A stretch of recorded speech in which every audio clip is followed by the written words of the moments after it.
to ban out the Flores, and that Flores drone, the Retero drones, will not cause an issue anymore in elbow for Super.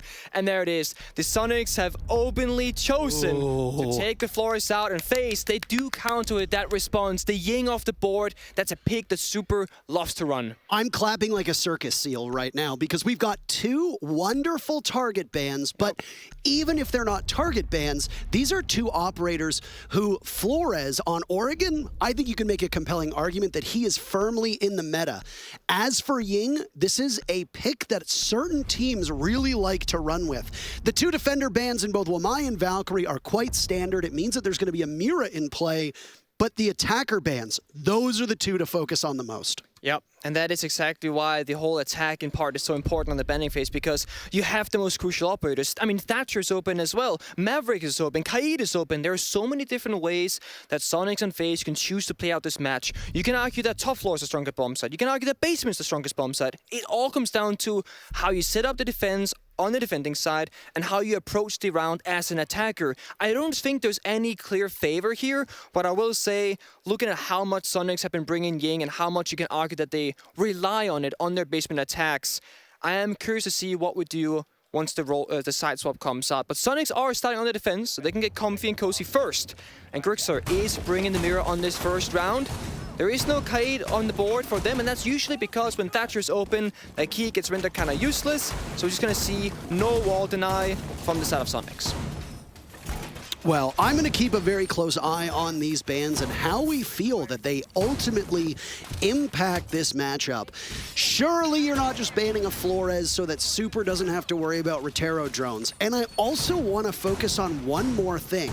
When you and I casted FaZe Clan the other day, if you will recall, when they played against Dark Zero, one of their most crucial operators was Flores, and we almost tripped over ourselves how often we praised that Flores play. They got tons of value out of those Retero drones, taking out shields, dislodging defenders in tough positions, eating up ADSs, Banshees, bulletproof cameras, soft destruction as well. Flores on a map like Cafe has a ton of application. Oregon honestly seems like he's even stronger. But the thing is that I wouldn't be too surprised if teams that have some struggle to maybe get that utility start running a Thatcher. That's not the case immediately for FaZe, though. They run with a relatively standard composition that we tend to see. Yeah, they want those grenades. That's going to be the Maverick and, of course, the Ayana. Then they play Super Astro on the Sophia, if you will, and I'm pretty sure he has the LMG because, yep, there it is. 150 bullets is hard to beat, and I think the one kind of different operator that they're bringing is, of course, Cyber on the Nomad. Not a ton of play that we see from her, but it does limit the flank from the side of the defenders, and of course, once you take the map control, you can start compartmentalizing what rooms are ours and what rooms are theirs, and cameraman gonna start opening up the hatch in security, and we're just gonna take it nice and slow here. Soniqs are playing quite passive on side, and FaZe just taking map control as they usually would.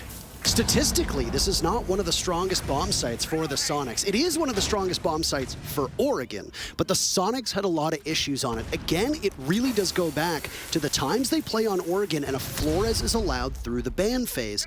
Without that operator in play, how is it going to work? FaZe love to take control of Freezer. They love to go down laundry stairs and just punish the players and engage in gunfights. Do not be surprised to see either Bullet or Cyber go through Freezer and look for an opening pick towards yellow or towards elbow and towards the middle of the bomb site. I mean, we've seen Cyber be so aggressive, especially on maps where typically we don't see it. Oregon, kind of one of those maps where it's hard to get a leg into the room, and Cyber, he's not shy to take it first. There's going to be souls right now, and the Frey going to throw a flashbang, try and clear that utility. Surely Nate will follow, going to clear it out because that's going to be step 2 of this round. Then they can push up. And there goes a nade, and it's a hot drop from cameraman trying to seek control of Freezer. Astro's in the back, by the way, and they're fighting back and forth in an absolute frenzy. But it seems we're stuck. Like there might have been a small hiccup. Well, I'm not sure exactly. They do not have to follow the same script, if you will. You know, spawn the same position, you know, drone the same route, go in the same way, shoot the same bullets. It doesn't matter. Just the bomb site and the operators itself, the 6 picks, etc. And it seems that we are on a 0-0 scoreline. So yeah, we are playing that first round from scratch. It was not definitive enough to give it to either team, and therefore we go again. As far as I'm aware, they have to run the same operator lineup. Yes. They have to go to the same bomb site. Yes. And if I remember correctly, they have to go with a similar, if not outright, the same style of defense. Now, if you're an attacking team, the discovery phase of a round can last anywhere from 45 seconds to 2.5 minutes, depending on how big the map is and how good you are at droning. FaZe Clan is going to be able to skip a lot of those steps because now they know the nitty-gritty of the bomb site down below. If the Soniqs want to rotate people up to possibly roam, that's something they're going to have to confront. But other than that, there is an advantage that FaZe Clan has, knowing the way that the Soniqs will set up. Ditto, as I said, the Soniqs will have that advantage as well, because they knew the way that FaZe Clan was going to hit the bomb site. Yeah, if your Soniqs not right now, I'd roam a little bit, try and kill a drone or two, just to kind of change things up. We see Bullet going straight to blue here, also changing up the attack and approach. That's going to clear the barricade. And the Banshee? Yeah, oh, actually, just the barricade. That's unfortunate. So, basically what FaZe is doing right now is keeping Soniqs on their toes because they're not going for that exact same one-to-one attack, but they're storming through the building right now. Good drone network in that prep phase. They know it's all clear. And they're being very quick about this, and that's what goes back to that whole discovery phase, which we are in right now. FaZe Clan know how this setup is structured down below. So if you can save time droning out the entirety of the map and assess, okay, all 5 players are in the bomb site, yeah, they're going to be playing in different positions. They're not going to be sitting in the exact same spots, but at least you don't have to worry about the rest of the map. That means that the pace that FaZe can set is quite quick, and it already looks like that. It shows. I mean, we're only a minute in. They breached 1 hatch, almost 2 with the Maverick. The third one here comes out from the Thermite. Yeah, I mean, FaZe is really, really quick right now. That's the quickest Oregon roam clear plus breach I've seen, I think, at this tournament. But of course, with the Rios. I mean, technically, this is a 4.5 minute. Technically speaking. It's taking them 4.5 minutes to clear this one out, Nick. Very slow round, actually. Yeah, it's actually taking them an awful long time. We have disrupted the space-time continuum. But I do like that they're changing things up from FaZe Clan. You have to. You have to. You absolutely have to. You cannot telegraph the same intentions. The Soniqs are prepared for it. They now need to watch that box. They now need to watch Freezer. So if you're FaZe Clan, maybe try something different. As we said, FaZe do really like to walk down laundry stairs as well. Could they potentially send somebody in that direction? We got the same setup with Souls and Bullet on the Freezer stairs, Cameraman on the hatch. So actually, FaZe will do the same similar setup here. Flashbang comes out, follows by the nade, then Cameraman drops the hatch. Watch it unfold on your screen. And now who gets the opening pick? We'll see in just a second. Okay, well, I mean, I guess what's old is new again. And it's Kansan to engage. Oh, by a hair, misses out on one. Yeti taking down Souls, and now it's the Soniqs to greet and welcome the FaZe members with some bloodshed. And the bloodletting is happening now inside of the freezer as one does. A beautiful triple kill from Grixer. A hot start from him already, racking up points and leaving Cyber in a 1v5. FaZe Clan now have 40 seconds to figure out what they want to do. A flawless round possible, but Cyber's in no rush. No? Waiting? This would be a definitive situation, right? 30 seconds, 1v5, and Cyber actually taking a, I would say like a small timeout, saying, guys, what happened, what went wrong, etc. Just, you know, counting down the timer, the clock, and really taking your time, not being in a hurry. You can use this as a mini timeout, see if you can get a kill, get that exit KD, but no, flawless round from Soniqs to begin off the second time of the first round with that Rios coming in through, and I'm really, really surprised that FaZe went for the exact one-to-one execute when they've already shown their hand before. See, this is what happens is, if you're the Soniqs, you go, well, there's no way they're going to do that. Yeah, exactly. And if you're FaZe Clan, you go, well, there's no way we can do that again. And then the Soniqs are going to go, but wait, what if they do that again? And FaZe Clan goes, well, what if Soniqs think we're going to do it again? And then they're ready for it, but then they're not ready for it. And then we actually do it again. And because they think we're thinking that they think that we're going to do it again, but we're not going to do it again, that if we do it again, they're not going to be ready for it. Yeah, that's the one. That's exactly what that was, Parker. One-to-one exactly. Some of my proudest work is by the way. Cameraman dropped the hatch, as Kansan took the gunfight. This time around, though, Kansan didn't find the kill, so it looked a little bit better for FaZe to begin off with, but then with Soniqs getting 3 kills to the side of none, and then it looked very much in favor of Soniqs. It is very hard to hot drop that Mira window It is very hard. if you have not cleared the Mira player off, and they didn't look like FaZe were ever successful in doing that. The players from Soniqs were farther back, but they never lost the vantage point that that mirror window provided for them. And because the entire panel next to it was shot out, you could have somebody like Yeti playing the rotate by the washing machine inside of Laundry with that huge angle all the way down to the back of Freezer. That DMR is a 2-kill shot to the body. 2 shots, and you're dead. That's it. At this level, whether you're hitting the head or not, you're probably going to land 1 or 2 shots and do some significant damage. Yep, don't underestimate the body shots, especially on land when hit rate is phenomenal. Also, this is why smoke grenades and flashbangs and utility is so important in Oregon, because when you are attacking down, especially in basement, there are so many lines of sight you gotta deal with, and the Ying Bang coming out from FaZe might not necessarily hurt FaZe themselves, but it will mean that they cannot pick that operator if they had ever had the intention of possibly doing it in this matchup. And they didn't pick any smokes to really supplement it either, so all they got are flashbangs and grenades. Same thing this round, no smoke grenades available, no secondary hard reach, just flash and nades, very straightforward. Well, one beautiful thing about where our desk is positioned, and you might have seen it before we got into the match, that the stage is right behind us, is that when you talked about Cyber being in a 1v5, I turned around and looked, and guess what? Cameraman and Souls were talking an awful lot to each other, so they were using that time to strategize for the next round, while Cyber just kind of lingered inside a lobby. Makes sense. I mean, that's the beauty, because previously during this tournament, we haven't really seen the players' faces ourselves. Like, it's been on camera on the screen. Now we're in the same area of them. We can feel their energy and really hear them when they go crazy. Of course, that hasn't happened yet. We are early on second round, but it's wonderful to like just turn around and just see the beautiful situation that is right in front of us. The stage, the atmosphere, the players locked in and loaded, super focused, of course. And Soniqs and FaZe, same story. I mean, is it fair to say the only thing missing is a crowd? Yeah, that's the only thing, of course. Fingers crossed. Soon. Soon. Hopefully soon. Anyway, outside of that, Dorm's defense. Yep. You talked about lack of smokes. You talked about the utility that's being brought, the secondary utility. There's a lot of disruption that can come in. Yep. The nade kills for FaZe Clan, very similar to the Soniqs. That they were. Not really happening so far though, right? Soniqs got a C4 kill last round, but no nade kills have really gone out yet, and there's 2 more left from side of FaZe, but Bullet not really in the greatest position to use them because he's on the white stairs. There's not really a lot of verticality here available to him. He has to sneak up. No, Toxic Babes are coming out, of course. That's 1 use inside of Super. There's an air jab, by the way, on the bottom of white stairs. And I believe this is a solid door inside of security, but Yeti will need to swing to the left as he's on a deep flank. 5v5 with 40 seconds to go. Suryagate goes in. Souls is planting, by the way, and nobody seems to be the wiser. Cut off a cameraman, and now Cyber takes out Rexon, and suddenly the Soniqs find themselves in a post plant. Yeti knocked away, punished by Bullet, a good 1-2 punch. FaZe now finding their stride, finding their shots, continuing to narrow down these numbers. Grixer with 1, a double kill for him. That's all he'll get. It's Kansan in a 1v3. The man's clutch before. You don't have any map control to start with. That means you're not going to have any map control to end with. And we saw it there. Grixer found some nice picks on that Kid Storm's Repel, but that's all they really found. Once the pan goes down, well, Postman gets played out. Cyber hits some nice shots. Time and time again. Bullets playing so passive outside the white window. You see it from his point of view here as well. Nice headshots. And just really well played. Lots of pixel angles. Yep. FaZe not giving anything up. At that point, the bomb site really works in your favor. When we talk about bomb sites in a post plant, one of the things that Dorms, I love the same clip, by the way, over and over and over again, you hear it, the same high-pitched shout.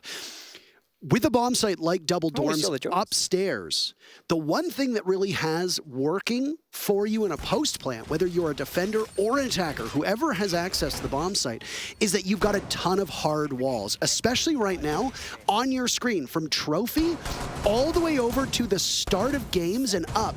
All of those walls. Look at all those walls. You can't shoot through any of them. Nope. There's very limited destruction that you can do, and the vertical play doesn't usually come in either. So the one destructible part, which is the floor, is nowhere near as pivotal in a post plant unless you have a nitro cell and you're a defender down below. So it's very easy for you to just sit back, stay alive, hold a tight angle. You don't have to worry about getting shot from below. You don't have to worry about getting shot through a wall. But then you got Cyber on the Nomad, and it's like, well, downstairs, that's in control of FaZe. It's really hard to flank with those air jabs being put down on the ground or on the map. And then it's like, well, when they start planting, either it's a C4 to save the round or a Toxic Bait from Smoke to save the round. And if neither of those connect, for whatever reason, they get shot mid-air, maybe you're dead or whichever, you used it early in the round, well, you just lose. So playing too passive can only really punish you unless, of course, the attackers do not know how to break apart your defense. And we do see a problem, so to speak, for FaZe. The generator wall has been kited, so it's electrified. Of course, cameraman, he brought out the Maverick. The thermite is available. It only really got the one wall. There, now 4 is open. There's a mini get there, but that's only going to slow you down, not stop you from going in. Well, we have some time here, Nick. There's still 2 minutes left in the round, and everybody is still alive. Both of these teams excel on attack. This map, attacker favored right now. What is FaZe's perfect score on this half? What should they be striving for, and what is the point of no return for them if the Sonics start winning too many rounds? If you're FaZe, I would aim for 4 rounds on attack. I think 5 would be like amazing, 4 would be like the expectation, and 3 would be like meh, if you will. Well, so 4 rounds of your FaZe. You're Soniqs, you tied up 3-3, you're happy to go attack. it is a relatively close map. What was the 54% in favor of the attackers, I believe? Yeah. That is quite a small margin. Nice pick from Bullet, by the way, on the Grixer, and here we go again. Over 1 minute still left in the round. Soul's halfway, 3/4 of the way, completed. He gets the diffuser down. Nitro Cell goes off. The Sonics will now once again scramble in the post plant. Tons of explosions going off, none of them hitting their marks. Not a single point of damage done to FaZe. Rexon has fallen. 30 seconds to go. Where do you go from here as the Sonics? Again, the bomb site is going to work in favor of FaZe. They just need to sit pat. We see it. Don't really give anything up. They've got good crosses, but the Sonics are being too passive, as you said. They swing, a miss, and now Yeti on the return to the bomb site with limited time available, getting softened up through the wall, and it's a flawless for FaZe. Breathing room. That's exactly what they did. And the last man standing is Yeti, who's flanking with 14 seconds left. No one's playing downstairs and no one's challenging FaZe really. And they're just showing that they read the map, they understand the map, they play the map, and therefore they end up with another attack inside victory. 2-1 in favor of FaZe. The thing with Yeti, and I know that a lot of people that might not have intimate knowledge of this scene will look at Yeti and point fingers and say, what are you doing down there? But the thing is that Yeti is on a deep roam, playing off of a clock where he doesn't have to worry about surrendering the bomb site with 1 minute and 10 seconds to go. The diffuser got planted when there was 1 minute and 10 seconds still in the round. Yeti is relying on his teammates to not let that happen. And because the Sonics end up putting themselves in that position, it puts Yeti in an even worse spot. So he now needs to retake a bit more aggressively. He's not going to be able to do that this time. That was a grenade for the drone hole outside the building, by the way. Bullet taking down Yeti with a nice nade, and that's it. Again, this strength from FaZe Clan on attack showing up. They've picked up 2 rounds. You said win condition, 4 rounds. Yeah. They're marching in that direction, and now they've got a 5v4 for well over 2 minutes to go. Yeah, this is going to help FaZe with their basement attack because less guns on the defending side, that means there's going to be an opening somewhere, right? You have laundry stairs, freezer stairs, E-box hatch, tower stairs, and blue. Ideally on this situation, if you're Sonics, you want 5 players alive, 1 gun in each direction, or some sort of information. Well, there is 1 bulletproof on the ground here. That means that there is some information inside of Sonics, so sorry, there's 2 of them, but no active guns can cover every single area of the map. So FaZe, if you strike from everywhere, somewhere it's going to be free. Hold on a second here. Social media manager Intero here speaking to you. I've got a good opportunity for some content from you. I distinctly recall watching FaZe play on the old bank back when Maverick only had 5 canisters, and cameraman was not the Maverick. He had so many difficulties with the hatches inside of open and inside a small office. But did you see that pace that cameraman was setting? Somebody's been doing their homework. Somebody's been practicing their blowtorch. If you'd like to go back and compare the two, here's some free content for you. That's just the Sweden major champions of FaZe Clan right now. They're looking a lot hotter now than they did a few years ago. And I mean, Maverick not having as many canisters as now, that was quite some time in the past. And oh no, we're going to see the same setup of 2 guys on the hatch trap this time. Will FaZe come out on top this time? And Cyber on the Capitale will be the one to strike from the back. So FaZe are looking to exploit the Sonics focus, and the Sonics will now also have 1 fewer player looking in that direction. Down goes Grixer. A return from the Sonics, but they still trail. Another from Kansan. A third could be his as he dances around the grenade, rolling in his direction. Super choking off access inside of freezer, shotgun out. More toxic canisters to go. 1 can be thrown with 30 seconds left, but FaZe don't like this freezer execute. They've pulled off. They've pulled the ripcord, hit the eject button, and now It looks like it might be a laundry take from the front because they've got those hatches opened up. Astro, the one with the diffuser, he's going down through Freezer. Super is still positioned in that area, and Rexon looks away at the wrong second. 3 kills for Kansan. Super claims Astro. That's diffuser down, leaving Bullet in a 1v2. He needs to find these kills. Tossing out a nade, he'll walk in. The bowling ball going. He should be able to get the Malusi, but no, a huge 4K from Kansan. Is he the one running for Clutch Minister? Because he seems to be able to do it time and time again. The Soniqs look mighty good on Laundry Supply Room. They've won it both times they've gone here. They won't be able to do it again. And we got a tie game 2-2. I'm not a huge fan of those freezer executes that we've been seeing during Invitationals because if anything fails, like for example, Cyber was alone on Laundry Stairs. The second he died, which was the second kill of the round, you only have to worry about one angle if you're Soniqs. That's Freezer. You can have so many different crossfire setups, and even if you manage to take Freezer as an attacker, you're stuck inside of Freezer. It's so hard to maneuver out of that area without the smokes. And guess what? The single player that was bottom Laundry Stairs was Cyber on the Capital. The only smoke she really had available to you because, well, you 6'd off the Thermite onto Ibana. She has flashbangs, and we see it fold out. Good opening kill from Astro, but then it gets really messy. Kansan finds one here, shuts down Cyber on the hatch top, and now the only players from the side of FaZe, they are stuck inside of Freezer, and it's just so easy because Soniqs, they really dueled up and put all their guns in one direction, and the outcome too. That's true, but then you got the Walmart on the board, and they're playing Capital 2 rounds in a row. So it's like, well, the fire arrows, they will always strike true. They will never get countered or stopped in your tracks.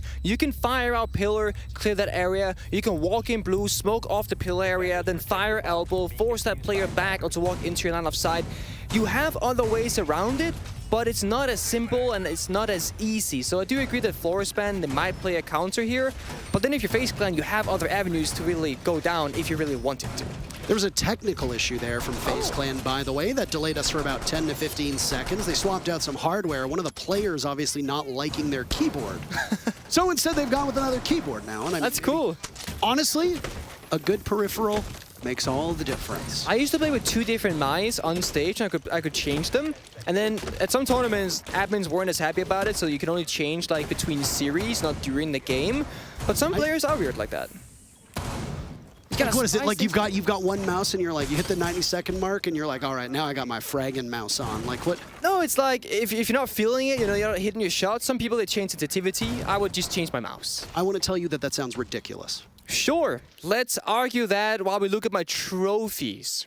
Are we going to do this again? No, we're not. I'm going to leave it there. It's been done too many times. My point is, some players like myself, like Nesk, for example, we have this weird obsession with always trying to min-max with the best peripherals. Maybe FaZe were like, you know what? We just lost that round. My keyboard, not good enough. Pluck it out. Say, yo, admin, this keyboard sucks. Give me another one. Well, the previous 2 attempts for FaZe Clan on this bomb site, very successful with about a minute and a half, and then the other round with about a minute left. FaZe was able to assess that there was inadequate control, get a diffuser planted, and then immediately move into a post plant. Already, this is a slower round from FaZe up to this point. You got Yeti down below playing aggressive this time, starting that front 4 position. C4 here, when the thermite charge comes out, could do a ton of damage, if not get the kill. He's still got it in his pocket inside a classroom, and there's a kill hole as well. And listen, he's going to hear it. There it is, but a drone goes by. If you were to do it, Yeti, this is the time. Nitro Cell goes off, and I think he missed what golden opportunity was there, unless he's again waiting. Oh no, Bullet's getting droned in. Yeti looks the wrong way. At least the C4 seemed to go off. But it's again FaZe Clan getting the first kill, and they've done so 4 rounds in a row. Yep, they took their time. Cyber had a drones out of meeting that kind of drove by Yeti. It saw him, then they called Bullet to go over, and Bullet also finds a grenade kill again, 2 rounds in a row. Well, weren't we talking about grenade kills on the pre-show before this match? And it certainly seems like FaZe have been steadily improving.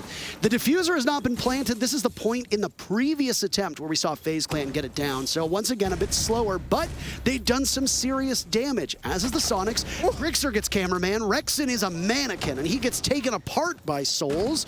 Again, the advantage goes for FaZe Clan, but Grixer finds another and will now need to ace clutch in a 1v3. Getting the diffuser down, but Grixer aims just a little bit wide. And it's 3 rounds on attack for FaZe Clan. Again, the Soniqs stumbling on this Dorm's bomb site. They've lost it 3 times. Yeah, it's It's really curious to me because it seems like Yeti is the only person really changing up a ton of stuff when it comes to his approach to the round. And imagine Yeti had support down below when Bullet came single-handedly and just flanked him. That's a 50-50 gunfight. Sure, if Yeti wins that gunfight, great for Soniqs, but you have 4 players just arguably sitting and waiting, not doing a ton of stuff on the bomb site itself. You could extend out and help your roamer to try and achieve his goal. That is your goal of winning the round. Because FaZe have attacked the exact same way with super minor, differences. Bullet tossed an 8 below this time that really got a good kill here. That's super off the board, the smoke off the board. But besides those really small alterations, it's been the same approach. 1 person walks up wide stairs, 3 guys are in master bedroom, and Bullet is down below. And it's been working 3 times in a row. 3 defenses lost, 3 plants going down, and 3 opening kills from the side of FaZe. Well, you said the win condition was 4 rounds. Oh, here we go again. Somebody's going to clip that, and they're going to make that little shout. An alert, maybe a notification. I don't know, maybe wake up to it in the morning. I don't get to choose what you do. You get to choose that. You said the win condition for FaZe Clan. Look for 4 of these 6 rounds. It's within reach. It is. Very final defense for the Soniqs. After getting the absolute stuffing beat out of them on dorms upstairs 3 times, the Soniqs say, you know what?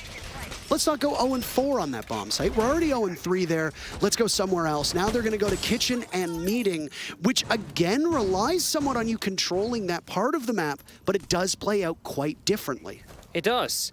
And we'll see what Soniqs used to do, because again, this bomb site really works around moving around the map. I really don't think sitting still is going to grant you any more success than that of Kid Storms and FaZe. They're starting off in similar fashion. Early aggressive entry, following those drones. You see Cypher takes out the default cam as well, sets up that flank support. That is the Nomad doing good work. 2, in fact, coming for Armory flank, so they clearly will stop anyone coming from there. That's a big priority for them. Yeti tried earlier, he got shut down, and this wall is soft. And Astro, he's just walking to Kid Storms. How is he in here? They have no idea. That's a super free kill for FaZe. And another opening pick in favor of FaZe Clan. Do they have more control on Attic? Down goes Yeti. Bullet has been the standout performer so far for this team. And again, 2 minutes to go. FaZe Clan up in a 5v3. We talked about how lethal the trio is for FaZe. It was Cyber a couple days ago. It was Astro a day before that. Today, 8-2. It's Bullet making this matchup his own.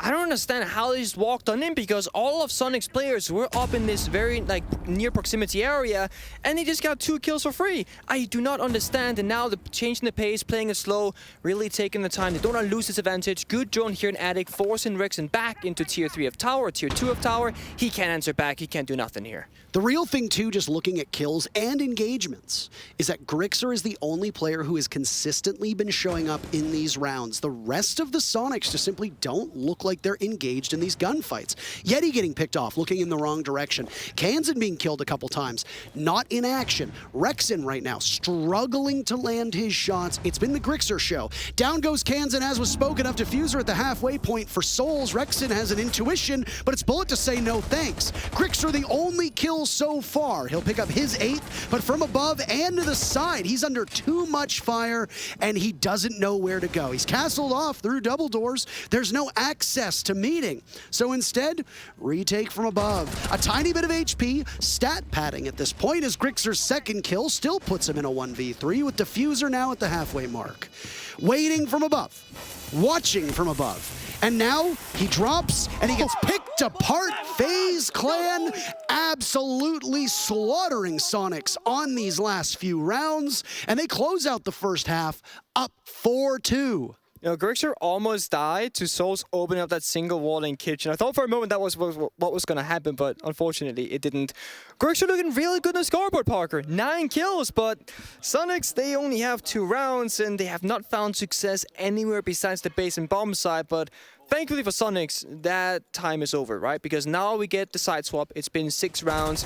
We swap it around, and we look here. Astro walked on into side, or walked up above, sorry. Then Bullet later on just walked into side, Soul shot the hatch, easiest plan ever. And then once again, we get this 1v4, 1v5 situation for Soniqs. Now, you talked about in that round how FaZe Clan just walked right in. How do they walk right in and get 2 picks? Hold on.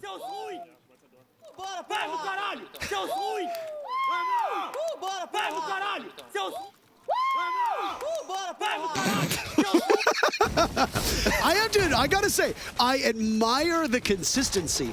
The sound, it's the same after every single round. Just as consistent as they are in the server, they are with their cries of enjoyment. But the one thing that you said, how are they able to find that opening? On the previous round, walks right in, gets 2 picks, falls off. But there were 3 rounds on dorms, 2 in particular, where you didn't get to walk in and get a pick, but you got to walk in and get a free plant and get out. Not just a free plant. You didn't lose anybody at all on your team, and you didn't have the planter being contested at all. So, at least half of the rounds, Nick, there was something from the Soniqs that disallowed them to know where FaZe was coming from. And this is why FaZe is such a lethal team. They have done this to almost every single team at this event. They can find and exploit ways into the bomb site or ways into areas where somebody's defending so effortlessly. And even in their loss to Liquid, FaZe Clan were still able to do that. They lost for other reasons. If teams cannot shut that down, they're going to be in serious trouble every single time FaZe is on attack. Remember back in doing the Sweden Major where FaZe actually got their big major dub, we spoke of FaZe as like the European approach to the game with like a lot of droning and setup, but with that Latin aggression and no hesitation in decision making. And I think that's exactly what this Oregon is showing us as well, because they're taking their time figuring everything out, and then when they go really fast and they do not stop, 0 hesitation. And the moment they recognize that they've overstepped their boundaries, they fall back out. They do not surrender their advantage once they gain it, and it's why their conversion rate from these opening kills is so high and so successful, because once they have it, they do not let go. Often teams, they get really overconfident, they get kind of cocky, then they get sloppy, and then, well, they lose the advantage and they might just lose the round. Cameraman playing very aggressive in the freezer stairs, 2 ADSs, and used all 3 toxic babes in the first half of the round. Very early burn from FaZe at this point. Cameraman's contributions in that first half largely coming on drone and with utility, not in engagements. He's allowed the rest of his team to flourish, ditto with Souls, and because both of those players like those flex/support roles, you're not used to seeing them top the scoreboard. Oh, Cameraman, though, you're gonna need to use your utility a little bit better. That's freezer control, or at least half of it surrendered. A minute to go, and it's a first blood for Soniqs. Yeah, a big difference here is that when Soniqs was defending basement, well, they had the smoke available. Not the case for FaZe, and even if they did, no toxic babes left. So now, well, Soniqs, you've seen how you successfully defended it. Now you'll have to successfully take it apart as well on the opposite side, and FaZe have a similar response, but they got the one difference. Astro, flanking up above, could get at least 1 kill, but look at this. There are 2 players right below him. That's an easy picking. Do they know that he's there? No There's idea. no natural flank watch in the Soniqs roster, and there's one onto the Maverick. That was a grenade in hand as well. Astro on top of that security hatch. It now necessitates an answer from the Soniqs. They have to turn and look in that direction. So they can't just get into the bomb site. They have to wait. They're sitting ducks. They run head first into FaZe. Grixer has something to say about that. He's been a lethal force, and he's still upright. Not anymore. Cyber picks up kill number 2. Now it's Rexon in a 1v2. No adrenal surges. A 1v2 becomes a 1v1. He has no intel and will need to plant, but he doesn't have the time.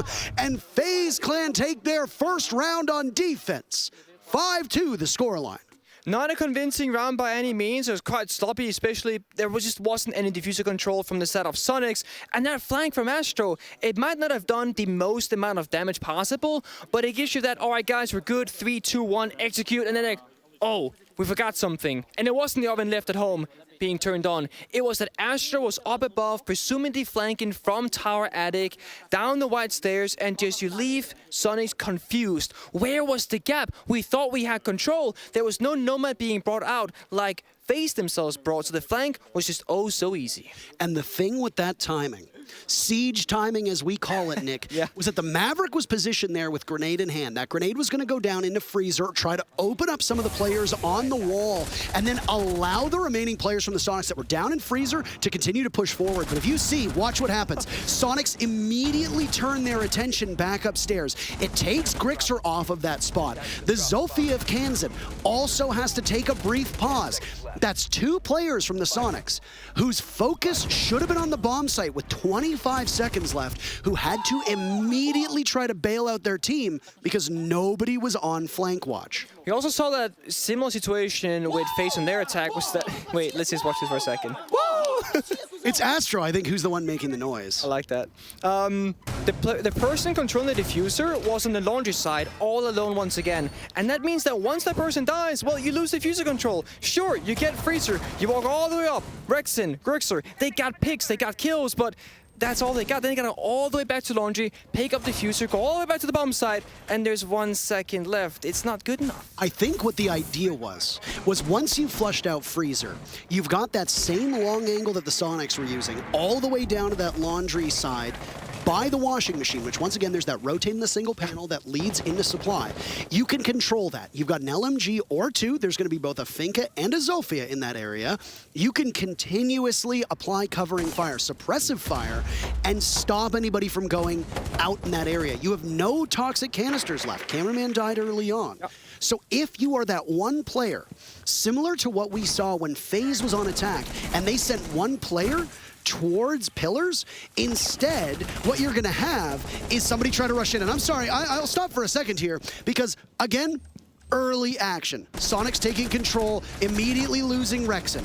Astro is feeling it. Cyber has to be sacrificed to allow them to go back in. Super with 1 kill, Kansan traded out. We are a minute into this round, folks, and already 4 of the 10 players are dead. But you see, this is the key difference between Soniqs and FaZe when they're on the attack. When FaZe gets the opening kill, they never surrender because they tighten up and hold angles. The moment Soniqs got that first opening kill, well, Astro, he aggressed back into Soniqs and got the absolute freest kill ever, shooting somebody in the back. You see it in the replay here. It doesn't get freer than that. There's no support, there's no holding, there was no drone. That is a big difference between these two teams. Never surrender. Never surrender. Never retreat. Hold the lead. Hold the lead, and that's exactly what they need to do if you're FaZe, by the way. Yep. For a second here, looking at these opening picks, 5 in favor of FaZe, 3 going to the Soniqs. All 5 of FaZe's came in a row, by the way, rounds 2 through 6. Also, 2 diffusers planted from FaZe Clan. One of the things that the Soniqs have succeeded in, even in their losses, winning opening picks, winning entries, and diffuser plants. So far, on attack, they're starting to find that footing. They might have lost the round, but they at least got the opening pick in the previous round. They got the opening pick here too, but they surrender any advantage they thought they would have had. Astro reads Grixer like a book. Suddenly, 30 seconds to go. Perfect time for 2 more toxic canisters to come out. The Soniqs find themselves in a 2v3, and the way into the bomb site for either Super or Yeti is through a window. You're so vulnerable. Yeti engaging with the Melusi of Astro. Barely hits him, but the bottom of this wall is shot out, and the moment that Yeti goes in, there's going to be at least 2 players from FaZe here looking in that direction. ADS eats a nade, there's toxic canisters in front of Yeti. FaZe can taste match point, Nick. All it will take is 2 more kills. Diffuser surrendered, Super on top of White. After round 4, which is when the Soniqs won, if that's the case, and my numbers are correct, FaZe have not dropped a round since they swapped out the keyboard. So, see, sometimes peripherals are really crucial. Who's laughing now, Parker? You said it was weird. You said you used 2 mice, Nick? He's using 2 keyboards. That doesn't matter. Not at the same time. I wasn't using it at the same time either. Also, you're washed and you don't play the game anymore. Okay. So, L plus ratio plus yes, all that stuff. Okay, yes. I know. Sure. Again, we don't need to do that. We don't need to do that, no. I live permanently in that mindset, so. I want to point out something which could be completely irrelevant, but I kind of want to just bring up anyways, that Soniqs, they have not had the most international experience as a roster, right? Because they were grouped in Mexico and grouped in Sweden. That means that they've never really seen the stage as players, only as spectators. They are sitting right behind us on the stage for the first time as a roster at an international event, at a big pressure situation. FaZe Clan, they won Sweden Major. They are very comfortable on the seat that you can call their throne because they won the previous tournament, the most recent one. Does that play an effect? Are you a little bit scared if you're Soniqs? Playing a little bit more, you're a little bit uncomfortable, you don't want to take any risks because, oh, it's a big important game. Well, if you look at the aggression from FaZe, that speaks confidence and pace setting. We're looking at Soniqs, we're looking at playing safe. You know, we're afraid of losing, if you will. And when you become afraid of losing, you often become afraid of, you know, trying to take the win as well. The one thing I will say about some of these younger rosters here is not a single team is coming to the Six Invitational without winning as their end goal. Every one of the 20 teams here, yeah, it might be a learning experience for them. It might be them trying to, you know, get better and more acclimated with their team and gain experience. Sure, but all of them want to win, right? But the one thing that Dark Zero said when they got eliminated was we didn't necessarily come in expecting to go all the way. It would have been nice, but we're happy with the result. We're happy with the result. We're happy with this new roster. We're going to take a lot from it, and we're going to go back to North America. If this is the end of the road for the Soniqs, which, by the way, I don't think it necessarily is. There's still at least one more map to go. But if this is the end of the road from the Soniqs, they've learned more at this event than they probably did at both Mexico and Sweden combined. Absolutely. And that is something you take back to North America as the already defending NA League champions, and you hopefully use to your advantage. Yeah, and they surprised a lot of people, and this gunfight does not surprise. FaZe once again on top in these opening kills. Good aggression from Soniqs. It was super here on Ibana, tried to get that inter kill. It got shot down dead in his tracks. That is the bomb site, by the way. That meant that if that gunfight had gone differently, that's a great opening from them. Yeti's in the bomb site, by the way. There goes Astro. Nade gets tossed out. Cyber's also been downed as well. This tertiary bomb site for FaZe not going in their favor. A pick on a bullet too. This has been a very slow entry, but FaZe are primed and ready. And so are the Soniqs. Yeti's tucked in a corner. The moment he moves, Souls will be able to capitalize, and he knows that there's somebody in here. Down goes Cyber. Yeti gets picked off by Souls, as we talked about, and now Souls has moved away. He looks towards the stage. Adrenal Surge about to wear off. None more to go. Any damage that's done to the Soniqs will be permanent. Souls is looking to put some more in, but Kansan says, no, thank you. We're not done with this match just yet. Cameraman upstairs, 2 toxic canisters, popping the hatch, or at least some of it. Might be beneficial that he don't open it all up. Crixer now with the diffuser. He's got 11 kills, and he's about to get a successful plant down as well, as Cameraman tries to make noise to at least distract. This seems like an unwinnable situation for FaZe Clan. This meeting bomb site not going in their favor, despite trading blows back and forth. Still patrolling the attic hatch from above, but Cameraman must know that it's all but over. A nice shot on Rexon, and he's at least thinned the herd a little bit. Still 20 seconds left. Cameraman looking for impactless kills at this point, smoking it off. He could go for the diffuser, but it's miles away. And Grixer, who was sitting on top of his prized possession, gets the very final kill to end the round.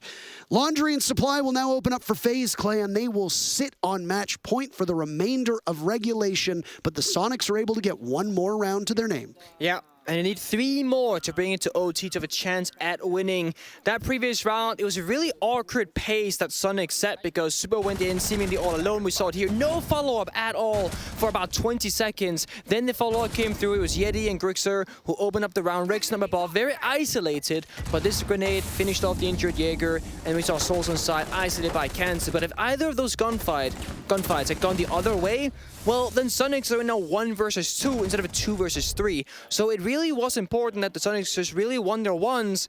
And, well, they're not playing as good together as a team as FaZe are, but that round in particular, they showed that they actually could take a risk. And they could take, you know, the win into their hands instead of relying on FaZe to walk into their guns. And that's what Soniqs needs to keep bringing. The decision-making, the no hesitation, even though there was a little bit of it, and just really try and claw their way back, because with 3 more rounds to go that you cannot lose, it's a long road.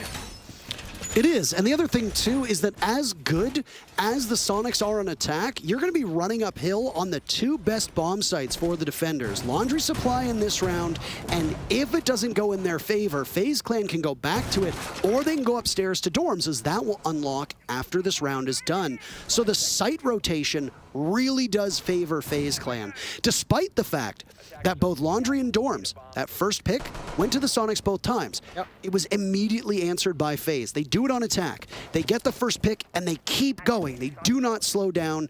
On defense, FaZe likes to do the same thing. They don't relinquish control. They continue to hold their ground, and sometimes for the Soniqs, they can find themselves getting the first pick, but then immediately losing it and losing a second as well. We just saw the attic rotation, by the way, inside of Big Tower, and that's presumably where Astro flanked from that previous basement round, because that's exactly what happened. We also look at Super. Previous round played Bach with that Heartbreach gadget, now into the Capital. Makes really good sense for basement. And Soniqs, well, they can attack the back. They can attack elbow, they can attack pillar, they can also attack the front, because with Wamai being banned, nothing can stop these fire and smoke arrows from the side of Super, and that's going to be their win condition. It's really the only piece of utility that can break apart the bomb side, besides just finding grenade kills by random or seemingly random. But first, you gotta work the hatches. There is a kite being brought from Cyber, so certain hatches are going to be electrified. That's lobby and meeting. That's why it's a little bit odd that Maverick is working the hatch inside of security, because, well, he has to work all 3 hatches now, and that's not enough gas in the canister to do that. So this should have been opened up by Super, and yet he should have started working the other hatches, unless they don't care about all 3.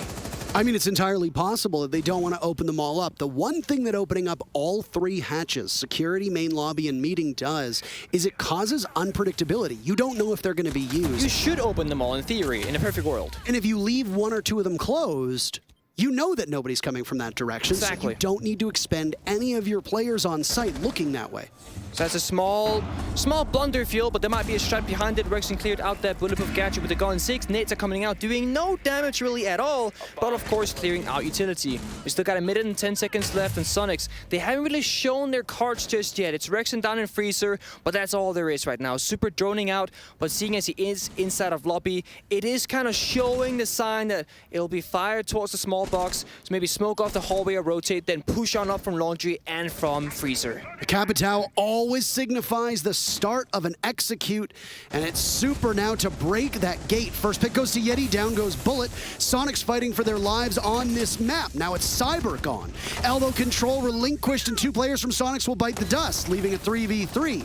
Grixer isolated on the back of tower stairs. He could tussle with Astro in the midst of the smoke, but instead, Grixer goes elsewhere. 30 seconds left, and now it's Cameraman to fall. Souls and Astro, the last 2 players.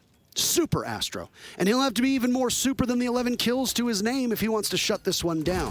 Still some utility. Soul's a beautiful shot on the Grixer. Again, even numbers. But there goes Astro, and it's a clutch from Souls to win the map. In the midst of the smoke, the diffuser needs to be planted, and Soniqs wisely double up.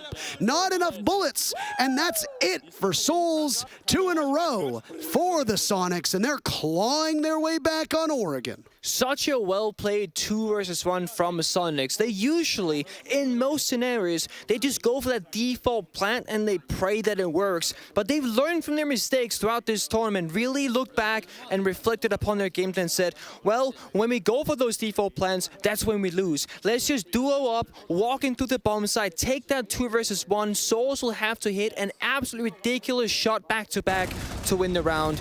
Good hold from Grixer, not extending down too aggressive, but FaZe did a really good job at holding down the control for as long as possible. This kill right there from Super, that pretty much defined the round, because that opened it up for Soniqs, and FaZe, well, they fell in numbers. Whoa. We almost... Oh! Let's go, I smoked the fuck out of them. Oh, no. Let's go, I smoked the fuck out of them. Let's go, I smoked the fuck out of them. He smoked someone, Parker. He smoked something. I don't know what he's smoking, but I mean, he smoked something. I mean, Good shot, nice shot, good nade. I don't know, something happened. oh no, my Protestant ears. Oh no, I can't hear those words. Thermite says it, by the way. Anyway. I'm happy that Soniqs are now kind of acting the server, because they were not getting loud when they were winning previous rounds. No. They obviously feel the pressure of match point, and it's almost working to fuel them into the game. Here's a fun stat for you. Soniqs, for their entire team, 19 kills if your name isn't Grixer. If your name is Grixer, 13 kills. So that might not seem like a lot, but what a disparity that is. I mean, we look at the stats, right? Grixer is the #1 rated player with 1.32 rating. Paolo is currently second. Grixer, same story. Highest KD plus minus. He's plus 83, with Paolo in second place being plus 54. So Grixer, phenomenal tournament. Now Soniqs, they're droning out, taking control, playing it slow. That's wise, because Cyber was very nearby. He gets that into drone, then falls back. Really well done roam here from FaZe. Not extending too far around, but yeah, slowing Soniqs down. Exactly what Soniqs didn't do on their defense. And now we look at the drone count top left. There are 6 drones left from the side of Soniqs. It means that they have limited information. Either a flank will be open or just limited entry for these attackers. Now we actually see Rexon has to drone for himself because there are no support drones to do it for him. That's going to really slow you down. But also, it's harder to take gunfights because, well, you gotta do both the droning work and the shooting work. Well, we talked about the site rotation. It very much favors FaZe Clan as to what's open. It's not like all of a sudden you're on unfavorable bomb sites with 1 or 2 rounds to go. Everything is open at this present moment. Every single bomb site for FaZe Clan. They're going to go upstairs to dorms. Need I remind you that both dorms and the laundry attacks from the Soniqs started off very well. But then after that, they lost control. They took their foot off that accelerator, and FaZe Clan took up space. We went through and dissected what happened in those rounds. We don't need to do it again. But both of these teams now showing that on attack here in Oregon, they've absolutely got some teeth. Soniqs have quite that steep mountain to climb, as we talked about, but it's still very doable. And with a minute, just over a minute to go, they look like they've cleared out most of that main floor and now need to head towards the bombs. Nice shot by Cyber. Oh my goodness. And 2 drones left from Soniqs. They have no information once it comes to the bomb site. Sure, they almost got kitchen control, but that's not what the bomb site is. It's up above in Kids' dorms. And, well, if you can't see, it's hard to fight back, hard to strategize around it in Soniqs. You gotta find an opening somewhere. And unless FaZe just gives it to you, I really fear it's possible. Well, Soniq's still down below, as you talked about, but there's a wild card, and it's Kansan inside of Attic. He knows that someone's there. He spotted the legs and will drop. I don't think they know. Do they know that there's a sound here? Super gets picked off. If you're Kansan, you've got to go quickly, and there you go. There'll be chaos in the ranks of FaZe, and a jump-in is now possible. There's one player over by Bunks. Kansan needs to get him out of that spot. If you can't do that, the Soniqs can't get the diffuser down. Astro engaging, winning the gunfight. That's diffuser surrendered as well. This is a great spot. There goes Kansan, and Rexon has nothing to do. A valiant effort, but too little too late for the Soniqs, as it's a 7-4 scoreline, and FaZe Clan take the Soniqs map. Soniqs couldn't capitalize. Kansan got inside the bomb site on Kids' dorms, but they couldn't finish out the round despite getting that opening that they needed.